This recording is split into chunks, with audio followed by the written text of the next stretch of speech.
concepts. Please understand clearly, we are not all going to get any confused. In this lesson, we are going to learn only 6 important concepts. If you want to add something, you can make it 8 important concepts. What are those important 8 concepts which we are learning? First one is story of Mexico Olympics and what has happened because of that story of Mexico Olympic. ಅಂದ್ರೆ Mexico Olympic ನಲ್ಲಿ ಏನಾಯ್ತು, ಅಲ್ಲಿ ಅದರಿಂದ ಏನೇನು consequences ಆಯಿತು, ಇಷ್ಟು ಅದು ಅದರ ಎಫೆಕ್ಟ್ ಏನಾಯಿತು. Second one, differentiate between civil right movement and black power movement. Third one, origin of social differences. Have you understood? Third one. Fourth one, types of social differences or types of social divisions. Fourth concept is next. Fifth one, combination of social divisions is negative anta bariyodu, adukku ondistu points baribeku. Next, combination of social divisions and politics, it is not negative, it is positive anta bariyodu. ಅರ್ಥ ಆಯ್ತಾ? Next 3 determinants. Next, positive attitude and willingness to accommodate won't come easily. ಅಂದ್ರೇನು, ಈ ದೇಶದಲ್ಲಿ ಯಾವುದೇ ದೇಶದಲ್ಲಿ ಆಗಿರಲಿ, in any nation, accommodating the diversity or managing the diversity in positive way will not come easily. For that, what people should do and how many ways it can be done, ಅದನ್ನು ನಾವು ಇಲ್ಲಿ ನೋಡ್ತೀವಿ. ಅರ್ಥ ಆಯ್ತಾ ಸ್ನೇಹಿತರೆ? ಇವು 8 concept ಅನ್ನ correct ಆಗಿ ಕಲಿಯಿರಿ. ಎಕ್ಸಾಮಿನೇಷನ್ ಅಲ್ಲಿ ಈ ಲೆಸನ್ ಇಂದ ಏನೇ ಕೊಟ್ಟರು ನೀವು ಸಾಲ್ವ್ ಮಾಡ್ತೀರಿ. You are going to write and you are going to score high level of marks. That means more number of marks. Is it clear? First, story of Mexico Olympic in 1968 in Mexico, southern nation of North America. Their Olympics was conducted in that, in 200 meter sprint ಅಂದ್ರೆ fast running. ಅದು ಎಂಥದ್ದು, short ಡಿಸ್ಟೆನ್ಸ್ಗೆ ಓಡುವಂತಹ, limited ಟೈಮಲ್ಲಿ ಓಡುವಂಥ ಒಂದು athletic game ಅದು sprint ಅಂತೇಳಿ. In that sprint or in athletics, 2 athletes of America, USA, they won 1 gold medal. It was won by Tommy Smith and bronze medal was won by Carlos. ನಿನ್ನೆ ಕಲ್ತಿದ್ದೀರಿ, correct ಆಗಿ ನೆನಪಿಟ್ಕೊಳ್ಳಿ. And then second medal was won by American athlete by name Norman. Okay, when they were receiving the medals, after receiving the medal, when their nation's national anthem, US's national anthem was sung, in that time, how usually we stand when national anthem is being sung? National anthem ಮಾಡ್ತಿರ್ಬೇಕಾದ್ರೆ ಯಾವ ರೀತಿ ನಿಂತಿರ್ತೀವಿ? Straight ಆಗಿ ನಿಂತಿರ್ತೀವಿ. We stand stiff. We will not bow our head. We bow our head when we are expressing the condolence or pain, regret. ಇದನ್ನ ನಾವು ತೋರಿಸ್ತಿರ್ಬೇಕಾದ್ರೆ ತಲೆಯನ್ನು ಬಗ್ಗಿಸ್ತೀವಿ. ಆದ್ರೆ national ಅಂತಮ್ ಅನ್ನ, ಅವ್ರ ದೇಶದ ನ್ಯಾಷನಲ್ ಅಂತಮ್ ಅನ್ನೇ ಹೇಳ್ಬೇಕಾದ್ರೆ ಅವರು ತಲೆ ಬಗ್ಸ್ಕೊಂಡು ನಿಂತ್ಕೊಂಡ್ರು. And then they raised their hand, mainly clenched fist, which was covered by black gloves. ನೋಡ್ರಿ, clenched fist ಅಂದ್ರೆ ಮುಷ್ಟಿ ಕಟ್ಟಿದ್ರು, ಬ್ಲಾಕ್ ಗ್ಲೌಸ್ ಹಾಕೊಂಡು ಕೈಯನ್ನ ಮೇಲೆ ಎತ್ತಿದ್ರು. ಈ ರೀತಿ ಎತ್ತಿದ್ದು ಏನು, ಹಿಂಗ್ ಹಿಡಿದಾಗ ಏನದು ಬಹಳ ಬಾ ಅಂತ ಪ್ರೀತಿಯಿಂದ ಕರೆದಂಗ, ಏನು ಪವರ್ ತೋರಿಸ್ದಂಗ. It shows black power. Have you understood? To show the black power, they raised their hand. That means they raised clenched fist, and in the same time they wore black socks and they didn't wear shoes to show black poverty. Not only the black gloves, black socks hakare, other shoe hakare, to show the black poverty and to show the black power. They did like this. ಯಾಕೆ ಹಿಂಗೆ ಮಾಡಿದ್ರು ಅಂದ್ರೆ, because there was racial discrimination against the people of Afro-Americans in USA. As Afro-American people were not treated equally in USA, they wanted to raise the issue in international stage. International stage ಅಲ್ಲಿ ಆ issue ಅನ್ನು ಅವರು rice ಮಾಡ್ಬೇಕಂತ ಮಾಡಿದ್ರು. Because of that only they did it, and it was supported by Australian athlete also. Norman ಆತನ ಏನ್ ಮಾಡಿದ್ದ, ಕೈ ಎತ್ತೋದು, ಬೂಟ್ ಬಿಡೋದು ಅದನ್ನ ಮಾಡಿದ್ದಿಲ್ಲ. ಅದೇನ್ ಮಾಡಿದ, ಒಂದು ಬ್ಯಾಡ್ಜ್ ಹಾಕೊಂಡಿದ್ದ, human right badge he wore. Because by this he was telling that human rights are violated in USA. Black people should be supported by entire, that means whole world's people. Have you understood? ಪ್ರಪಂಚದ ಎಲ್ಲ ಜನ ಅದನ್ನು support ಮಾಡ್ಬೇಕಂತ ಇವನು ಸಹ support ಮಾಡಿದ್ದ. ಯಾವಾಗ ಈ ರೀತಿ ಮಾಡಿದ್ರು, Olympic association felt it is wrong. They are making political statement ಮಾಡ್ತಿದ್ರೆ, ಇಲ್ಲಿ ಬಂದು ನಿಮ್ಮ ದೇಶದ ಪ್ರಾಬ್ಲಮ್ ಅನ್ನ, ಈ ಒಲಿಂಪಿಕ್ಸ್ ಇರೋದು ಏನಕ್ಕಿದು, it is there for only showing sportsmanship and your talent. It is not the stage for showing the making the political statements. ಇದು ಪೊಲಿಟಿಕಲ್ ಸ್ಟೇಟ್ಮೆಂಟ್ ಮಾಡೋದಕ್ಕಿರೋಂಥ ಸ್ಟೇಜ್ ಅಲ್ಲ. ಹಾಗಾಗಿ ಇಟ್ ಈಸ್ ರಾಂಗ್ ಅಂತ ಅನ್ಕೊಂತು. Because of that only medals of Smith and Carlos who belonged to USA were taken back and they were thrown out of Olympic village. ಅಲ್ಲಿ Olympic village ಏನಿರುತ್ತೆ ಯಾವ ಏರಿಯಾದಲ್ಲಿ ಮಾಡ್ತಿರುತ್ತೆ ಅದರಿಂದ ಅವ್ರನ್ನ ಹೊರಗೆ ಹಾಕಿದ್ರು, ಅವ್ರ ಮೆಡಲ್ ಅನ್ನ ಕಿತ್ಕೊಂಡ್ರು. Their entire career was ended. In the same time, Norman, who wore badge to support American athletes, he was not at all included in next Olympics in this nation's team. When all these three people went to their respective nations, that means in that time they were humiliated by their nation's people because you have made our nation ashamed ಅಂತ ಅವ್ರ ಜನ ಅನ್ಕೊಂಡ್ರು. ಆದ್ರೆ ಇಲ್ಲಿ block people ಇವರು hero ಆಗ್ಬಿಟ್ರು. ಯಾರು? Carlos ಮತ್ತು Smith. ಯಾಕಂದ್ರೆ block ಪೀಪಲ್ನ voice ಅನ್ನ ಇಂಟರ್ನ್ಯಾಷನಲ್ ಸ್ಟೇಜ್ ನಲ್ಲಿ ಇವ್ರು ಏನ್ ಮಾಡಿದ್ರು, ಹೈಲೈಟ್ ಮಾಡಿದ್ರು. ಪ್ರಪಂಚ ಎಲ್ಲ ಇವ್ರ ಕಡೆ ನೋಡಕ್ ಶುರು ಮಾಡ್ತು. ಅದರಿಂದ later they became heroes, but at that time they had to face insults, humiliations. ಇದಿಷ್ಟು ಅರ್ಥ ಆಯ್ತಾ? ಇದಿಷ್ಟು ಅರ್ಥ ಆಯ್ತಾ? ಇದಿಷ್ಟು ಅರ್ಥ ಆತಂದ್ರೆ ನಿಮಗೆ next in 2005 what happened in 2005, Sam Hughes University, it has installed the statues of Smith and Carlos in the same way how they stood in Olympics ನಲ್ಲಿ ಏನದು while receiving the medals, how they stood in the same way statues were made. Have you understood? 2005 ಅಲ್ಲಿ statue ಮಾಡ್ತಾರೆ. ಅರ್ಥಾತ್ Sam Hughes ಅಂತ university. By this they became great inspirers for entire black people. Have you understood? ಇದಿಷ್ಟನ್ನು ನೋಡಿದ್ವಿ. ಇದ್ರ ನಂತರ ಅವ್ರು ಯಾಕೆ ಈ ರೀತಿ ಮಾಡಿದ್ರು ಅಂದ್ರೆ ನೆಕ್ಸ್ಟ್ ನಾವು ನೋಡ್ಬೇಕಾಗಿರೋದು ಏನಂದ್ರೆ to gain the support. They did it to gain the support for civil right movement which was going on in USA. ಅರ್ಥ ಆಯ್ತಾ? ಈಗ ಇದ್ರ ನಂತರ ಸಿವಿಲ್ ರೈಟ್ ಮೂವ್ಮೆಂಟ್ ಮತ್ತು ಬ್ಲಾಕ್ ಪವರ್ ಮೂವ್ಮೆಂಟ್ ಇವೆರಡನ್ನ ಕಂಪ್ಯಾರಿಸನ್ ಅರ್ಥ ಮಾಡ್ಕೊಳ್ರಿ. Civil right movement it is a series of events and ಏನಂದ್ರೆ civil right movement is a series of events. It is not one event, it is series of event and set of reform movements which aim to abolish the legal racial discrimination. Legal ಆಗಿ ಆ ದೇಶದ ಕಾನೂನಿನಲ್ಲಿನೇ white people are superior, black people are inferior ಅಂತ ಇತ್ತು. This legal sanction has to be abolished. It was the main aim of reform movement called ಇದಕ್ಕೆ ಏನಂತೀವಿ civil right movement. Okay, ಇದನ್ನಂತೀವಿ civil right movement. ಇದು ಏನು reform movement, ಅಲ್ಲಿರುವಂಥ problem ಅನ್ನ solve ಮಾಡುವಂಥ ಮೂವ್ಮೆಂಟ್. ಅರ್ಥ ಆಯ್ತಾ? Next black power movement, it is violent movement or it is militant movement which wanted to end the racism. ಅರ್ಥ ಆಯ್ತಾ? ಎರಡು. ಈಗ ಸಿವಿಲ್ ರೈಟ್ ಮೂವ್ಮೆಂಟ್ ನಲ್ಲಿ it wanted to use only non violence, but this black power movement it wanted to use violence also if it is needed. It advocated violence. Clear aita? Next, civil right movement, it was led by Martin Luther King Jr. But for black power movement there was no clear leader. Clear ಆಗಿ leader ಒಬ್ರು ಇದ್ದಿಲ್ಲ. Difference ಅರ್ಥ ಆಯ್ತಾ ಸ್ನೇಹಿತರೆ? ಇವು ಮೂರನ್ನು ಸರಿಯಾಗಿ ಅರ್ಥ ಮಾಡ್ಕೊಳ್ಳಿ. Civil right movement and black power movement. there was no leader in black power movement, there was leader in civil rights movement. Civil rights movement was reform movement, black power movement was militant movement. Civil rights movement was led by Martin Luther King Jr. Black power movement was not led by any of the leader. ಅರ್ಥ ಆಯ್ತಾ? ಇದರ ನಂತರ ನಾವು ನೋಡಿದ್ದು origin of social difference. Okay, social difference can be arised by birth.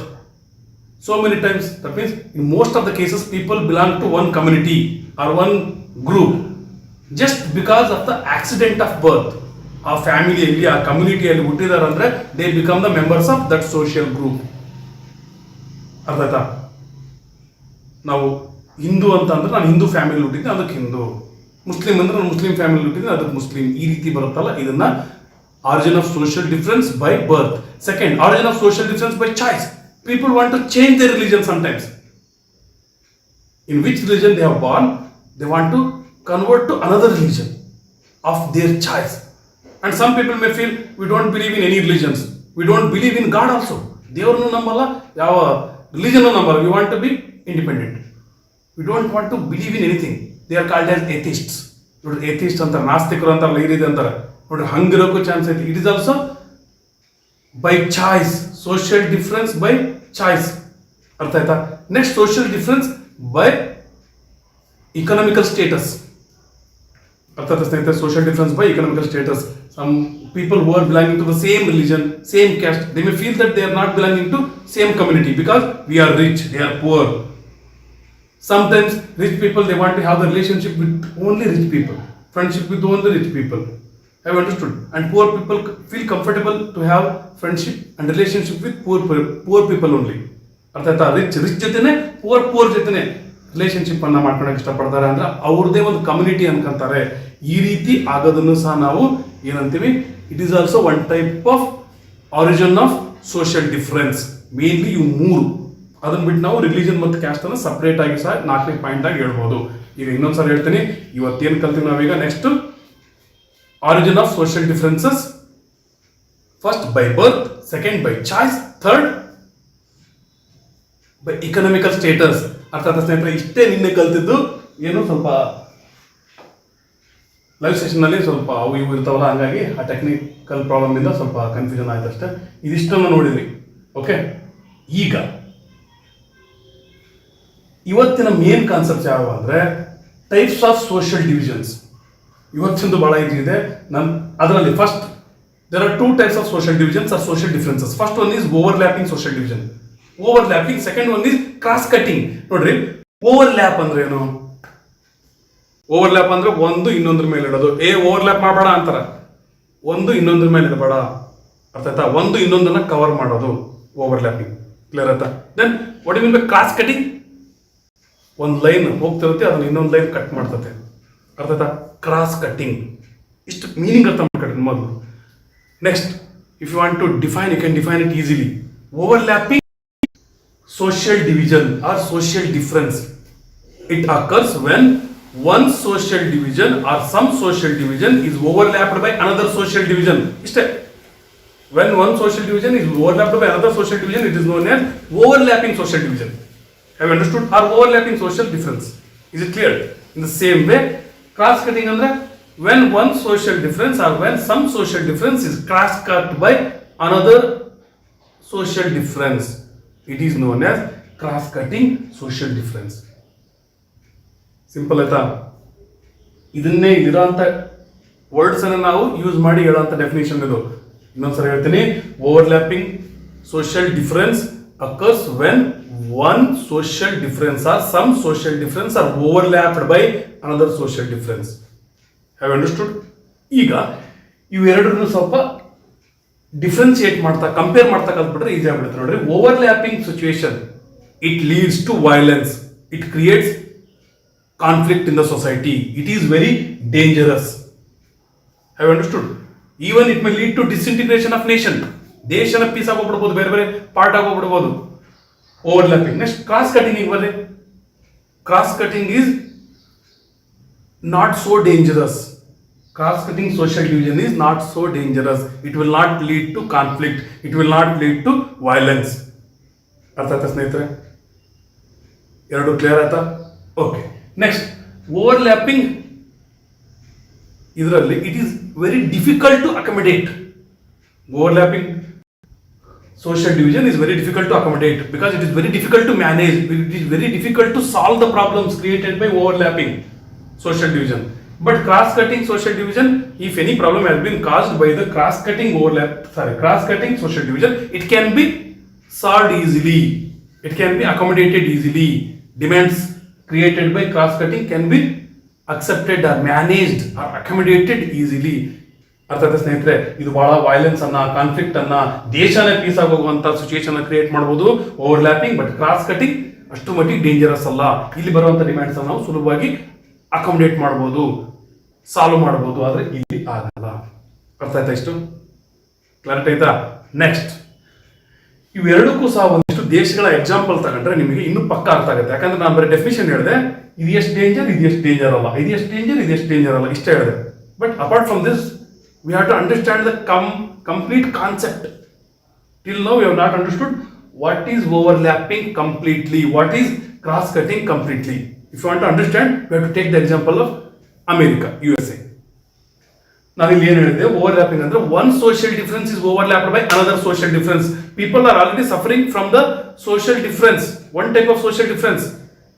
the same type of people or same community people or same group of people, if they suffer from other problems also. Example ಅಂದ್ರೆ ಈಗ ಅಮೆರಿಕದಲ್ಲಿ blocks ನೋಡ್ರಿ, ಅದೊಂದು social group, social division, they are not respected equally, they are not respected socially. I understood. In the same time ಇದು ಒಂದು problem ಆಯ್ತು, ಈ problem ಇನ್ನೊಂದು ಪ್ರಾಬ್ಲಮ್ ಬಂದು ಬೀಳ್ತತಿ, ಅಂದ್ರೆ ಓವರ್ಲ್ಯಾಪ್ ಆಗ್ತದೆ. ಹೆಂಗೆ? As they are considered as black people, in the same time they are more tend to be poor, more tend to be landless, more tend to be homeless. ಮನೆ ಇಲ್ದಂಗೆ, ಬಡವರು, agriculture field ಇಲ್ದಂಗೆ, ಈ ರೀತಿ ಇರೋ chances ಅಥವಾ chance ಅನ್ಬಾರ್ದು, possibilities are more for black people. ನೋಡಿ, one burden is overlapped by another burden. One problem they are facing, it is overlapped by another burden for the same community people. Have you understood? ಅರ್ಥ ಆಯ್ತಾ? ಈ ರೀತಿ ಆಗೋದನ್ನ ಏನಂತೀವಿ ನಾವು? Overlapping. ಒಂದು problem ಮೇಲೆ ಮತ್ತೆ ಗಾಯದ ಮೇಲೆ ಬರೆ ಹಾಕಿ ಮತ್ತೆ ಉಪ್ಪು ಖಾರ ಹಾಕಿದಂಗೆ ಇಷ್ಟು ಮಟ್ಟಿಗೆ ಪ್ರಾಬ್ಲಮ್ ಆಗೋದು. This creates deep social divisions which will not be accommodated easily. Is it clear? ಅರ್ಥ ಆಯ್ತಾ ಸ್ನೇಹಿತರೆ? ಇದು ಎಲ್ಲಿ ಓವರ್ಲ್ಯಾಪಿಂಗ್ ಎಕ್ಸಾಂಪಲ್ ಹೇಳ್ಬೋದು. If you compare it in India, in our nation, Dalits or Adivasis or such community people, they are not respected equally, means they are considered as inferior in the society. Okay, ಅವ್ರು ಏನಂತೀವಿ ನಾವು, ಸೊಸೈಟಿಯಲ್ಲಿ ಬಹಳ inferior ಅಂತ ಅನ್ಕೊಂತೀವಿ. In the same time they are more tend to be poor, landless, homeless, exploited. They are not getting equal facilities. They are not as developed as high class people or high caste people. ನೋಡಿ, ನಮ್ಮ ದೇಶದಲ್ಲಿ ನೀವು example ತಗೊಂಡ್ರೆ, ದಲಿತ್ಸ್ ನಾವು example ತಗೊಂಡ್ರೆ, high caste people, high class people, ಇವ್ರಿಗೆ ಎಷ್ಟು education facility ಸಿಕ್ಕಿದೆ, ಇವ್ರು ಎಂತೆಂಥ ದೊಡ್ಡ ದೊಡ್ಡ ಪೊಸಿಷನ್ ಇದ್ದಾರೆ, ಇವ್ರು ಎಷ್ಟು ರಿಚ್ ಇದ್ದಾರೆ. ಜೊತೆಗೆ ಈ ದಲಿತ್ಸ್ ಮತ್ತು ಈ ಆದಿವಾಸಿಗಳು ಅವ್ರನ್ನ ತಗೊಂಡ್ರೆ ಅವ್ರಿಗೆ ಎಷ್ಟು ಎಜುಕೇಶನ್ ಸಿಕ್ಕಿದೆ, ಅವ್ರಿಗೆ ಎಷ್ಟು ಸೊಸೈಟಿಯಲ್ಲಿ ರೆಸ್ಪೆಕ್ಟ್ ಸಿಕ್ಕಿದೆ, ಅವ್ರು ಎಷ್ಟು ರಿಚ್ ಇದ್ದಾರೆ ಅಂತ ಕಂಪೇರ್ ಮಾಡಿದ್ರೆ, Dalits are more tend to be poor. ನೋಡ್ರಿ, ಆಲ್ರೆಡಿ ಒಂದು ಸೋಷಿಯಲ್ ಡಿಫ್ರೆನ್ಸ್ ಇದೆ, ಇನ್ಇಕ್ವಾಲಿಟಿ ಇದೆ, ಅದ್ರ ಮೇಲೆ ಅವ್ರನ್ನ ಎಕ್ಸ್ಪ್ಲಾಯ್ಟ್ ಮಾಡೋದು, ಅದ್ರ ಮೇಲೆ ಅವ್ರು ಪುವರ್ ಆಗಿರೋದು. ಹಿಂಗಾದಾಗ ಏನಾಗುತ್ತೆ? ನಾವೆಲ್ಲ ದಲಿತ್ಸ್ ಒಂದು. ಅರ್ಥ ಆಯ್ತಾ? ಈ ರೀತಿ ಫೀಲಿಂಗ್ ಬರುತ್ತಾ? Social division will be deepened by overlapping. Have you understood? ಅರ್ಥ ಆಯ್ತಾ ಸ್ನೇಹಿತರೆ? ಈಗ ಕ್ರಾಸ್ ಕಟಿಂಗ್, ಇದಕ್ಕೆ ಎಕ್ಸಾಂಪಲ್ ತಗೊಂಡ್ರೆ Netherland is best example for cross cutting. Netherlands is a nation, okay? In that nation, Protestants are also there, Catholics are also there. Protestant ಮತ್ತು Catholic ಅಂದ್ರೇನು? These are the two divisions of Christianity, main two divisions of Christianity. ಭಾಳ division ಆಗಿರ್ತವೆ, ಆದರೆ Protestant ಮತ್ತು Catholic important. ಇಲ್ಲಿ ಎರಡು division of Christianity ಇದ್ರೂ ಸಹ, both Roman Catholics as well as Protestants are tend to be rich or poor. ಅರ್ಥ ಆಯ್ತಾ? ಏನು, ಇಲ್ಲಿ ಎರಡು ಕೆಟಗರಿ ಜನ ಇದ್ರು ಸಹ ನೆದರ್ಲ್ಯಾಂಡ್ ನಲ್ಲಿ, ಕ್ಯಾಥಲಿಕ್ಸ್ ಮತ್ತು ಪ್ರೊಟೆಸ್ಟೆಂಟ್ಸ್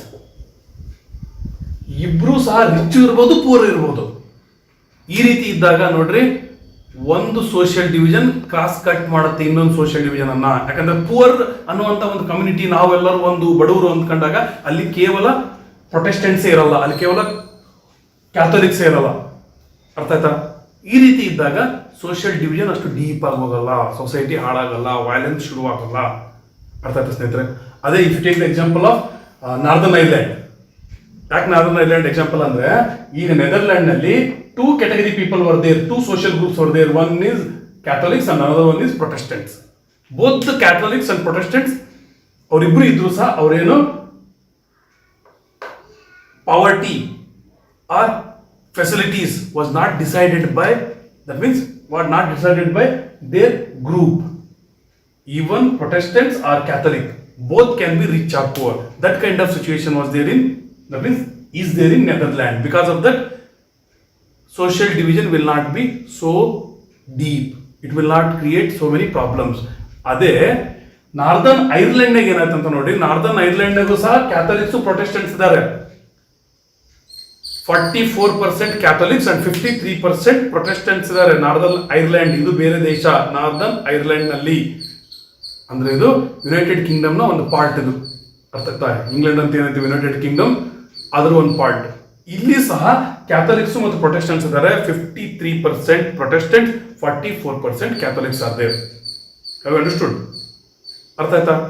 ಆದ್ರೆ ಇಲ್ಲಿ ಪ್ರೊಟೆಸ್ಟೆಂಟ್ಸ್ ಅವರು ರಿಚ್ ಇರ್ತಾರೆ, but Catholics they have faced discrimination from the history. ನಮ್ಮ ದೇಶದಲ್ಲಿ ಹೆಂಗೆ ದಲಿತ್ಸ್ಗೆ ಈಕ್ವಾಲಿಟಿ ಕೊಟ್ಟಿಲ್ಲ, ಎಕ್ಸ್ಪ್ಲಾಯ್ಟೇಷನ್ ಮಾಡಿ ಅಂತೀವಲ್ಲ, in the same way Catholics were subjected to discrimination. In the same time they are more tend to be poor, landless, homeless. ಅರ್ಥ ಆಯ್ತಾ? ಎಲ್ಲಿ? ನಾರ್ದರ್ನ್ ಐರ್ಲ್ಯಾಂಡ್ ನಲ್ಲಿ, ನಾನು ಹೇಳ್ತಿರೋದು ನಾರ್ದರ್ನ್ ಐರ್ಲ್ಯಾಂಡ್ ನಲ್ಲಿ ಕ್ಯಾಥಲಿಕ್ಸ್ ಅಂದ್ರೆ ಅವ್ರು ಪುವರ್ ಇರೋ ಚಾನ್ಸ್ ಇರುತ್ತೆ. ಅವರಿಗೆ ಬಹಳ ಹಿಸ್ಟಾರಿಕಲಿ ಸಹ ಹಿಂದಿನ ಕಾಲದಿಂದ ಸಹ ಅವ್ರ ಮೇಲೆ ಹರಾಸ್ಮೆಂಟ್ಗಳು ಆಗ್ತಾನೆ ಬಂದಿದ್ದಾವೆ. ನೋಡ್ರಿ, they are Catholic, it is one social difference. In the same time they are more vulnerable to poverty. Have understood? They are more vulnerable ಅಂದ್ರೆ ವೀಕ್, ಅದಕ್ಕೆ ಈಸಿಯಾಗಿ ತುತ್ತಾಗ್ಬೋದು ಅಂತ. They are more vulnerable to poverty or discrimination. Because of that overlapping. ನೋಡ್ರಿ, ಒಂದು problem ಅವ್ರಿಗೆ historically ಅವ್ರಿಗೆಲ್ಲ exploitation ಮಾಡ್ಯಾರ, ಇನ್ನೊಂದು ಏನ್ ಬಂದ್ಬಿಡ್ತದೆ ಅದ್ರ ಮೇಲೆ. Because of that now also they are facing different types of economical problems, social problems. When one problem overlaps over another problem, it is called as overlapping. So it creates tension among the people, deep social divisions. ಇದರಿಂದ ಏನಾಗುತ್ತೆ, ಈ northern Ireland ನಲ್ಲಿ ಇದೇ Catholics Protestants ಅನ್ನುವಂತ ಜನ ಇದ್ರೂ ಸಹ ಅಲ್ಲಿ ಹೊಡೆದಾಡ್ಕೊಂಡು ಸಾಯ್ತಾರೆ. ಆದ್ರೆ ನೆದರ್ಲ್ಯಾಂಡ್ ನಲ್ಲಿ ಕ್ಯಾಥಲಿಕ್ಸ್ ಪ್ರೊಟೆಸ್ಟೆಂಟ್ಸ್ ಹೊಡೆದಾಡ್ಕೊಳಲ್ಲ. ಯಾಕೆ ಹೊಡೆದಾಡ್ಕೊಳಲ್ಲ? ಯಾಕಂದ್ರೆ ಒಂದು ಪ್ರಾಬ್ಲಮ್ ಫೇಸ್ ಮಾಡ್ತಿರೋಂಥ ಗ್ರೂಪ್ ಇನ್ ಜನರ ಮೇಲೆ ಇನ್ನೊಂದು ಪ್ರಾಬ್ಲಮ್ ಬರಲ್ಲ, ಅಂದ್ರೆ ಓವರ್ಲ್ಯಾಪ್ ಆಗಲ್ಲ ಸೋಷಿಯಲ್ ಡಿವಿಷನ್ಸ್. Have understood? ಅರ್ಥ ಆಯ್ತಾ? So we can say that overlapping creates deep social divisions and it is very dangerous. But cross-cutting social division is easy to accommodate. It will not create deep social divisions and it will not create huge problems or conflict. ಅರ್ಥ ಆಯ್ತಾ ಸ್ನೇಹಿತರೆ?